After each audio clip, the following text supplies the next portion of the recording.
வாழ்க இவ்வையகம் வளத்துடன் வாழ்க வாழ்க. வாழ்க இம்மாநிலம் ஆழ்ந்துணர்ந்து அமைதியாக. அன்பர்களே, ஆகஸ்ட் 26 இன்றைக்கு தத்துவஞானி வேதாத்ரி மாமுனி அவர்கள் தன்னுடைய வாழ்க்கை மலரில் சிவயோகம் என்பது குறித்து பேசுகிறார். வாருங்கள் கேட்போம். அவர் சொல்வார், அறிந்தது சிவம், மலர்ந்தது அன்பு என்று சொல்வார்.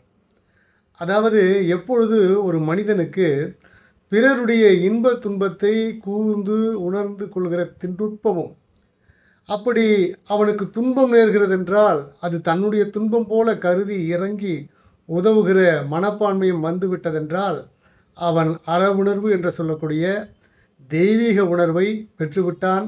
அதுவே சிவயோகம் என்று சொல்கிறார். தற்போதைக்கு நாம் பார்க்கிறோம், ஒருவர் 2 சக்கர வண்டியிலே சென்று கொண்டிருக்கும் போது அவருடைய சைட் ஸ்டாண்ட் என்று சொல்கிறோம் அல்லவா, அதை போட்டுக்கொண்டு போவாரானால் அதை பார்த்து பதைத்து சொல்கிற அளவிற்கு அன்பு இருக்கிறது. ஒரு 2 சக்கர வண்டியிலே பின்னாடி உட்கார்ந்திருக்கிற அம்மையாருடைய அந்த துப்பட்டா என்று சொல்கிறோம் அல்லவா, அது காற்றில் பறந்தால் வண்டியில் சிக்கி விழுந்து விடுவார்களோ என்று அஞ்சுகிற அளவிற்கு தெய்வீக உணர்வு, அன்பு இருக்கிறது. அது போதுமா என்றால் போதாது. உலகெங்கிலும் அமைதியின்றி இன்று வாழ்கிற நிலைக்கு காரணம் அனைவரும் அத்துணை பேருக்கும் ஒருவருக்கு ஒருவர் ஒத்தும் உதவியுமாக எங்கெங்கெல்லாம் உதவி தேவைப்படுகிறதோ அங்கெல்லாம் ஓடி சென்று உதவுகிற அந்த இறை உணர்வு வாய்க்குமானால் அதுவே சிவயோகம் என்று தத்துவஞானி வேதாத்ரி மாமுனி அவர்கள் கூறுகிறார்.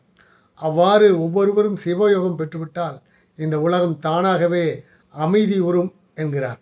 அதற்கு தத்துவஞானி வேதாத்ரி மாமுனி அவர்கள் சொல்கிற வழி என்னவென்றால், ஒவ்வொருவரும் உயிரை உணர்கிற, உயிரை அறிகிற தவத்தினை பயில வேண்டும்.